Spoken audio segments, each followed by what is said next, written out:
Hello అండి. ఈరోజు మనం రసం ఎలా ప్రిపేర్ చేయాలో చూద్దాం. ముందుగా ఒక బౌల్లోకి నిమ్మకాయ సైజంత చింతపండు, ఒక టమాటో నానబెట్టుకొని మెత్తగా కలిపి పక్కన పెట్టుకోవాలి. ఒక మిక్సింగ్ బౌల్లోకి 5-6 వెల్లుల్లి, ఎండుమిర్చి, మెంతులు, మిరియాలు, 2 టేబుల్ స్పూన్ జీలకర్ర, కొంచెం ధనియాల పౌడర్ వేసుకొని మెత్తగా గ్రైండ్ చేసుకొని పక్కన పెట్టాలి. ఒక బౌల్ తీసుకొని 2 టేబుల్ స్పూన్ ఆయిల్ వేసి తెల్లగడ్డ, ఎండుమిర్చి, జీలకర్ర, ఆవాలు, మనం పక్కన పెట్టుకున్న మసాలా వేసుకొని 2 మినిట్స్ మిక్స్ చేయాలి.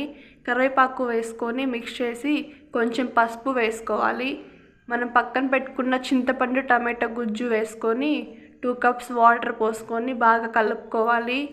కొంచెం ఉప్పు వేసి మనం కట్ చేసి పెట్టుకున్న కొత్తిమీర వేసి ఒక పొంగు వచ్చే వరకు ఉంచి ఒక బౌల్లోకి తీసుకొని సర్వ్ చేసుకుంటే రసం రెడీ. ప్లీజ్ నా వీడియోని లైక్ చేయండి, ఛానల్ని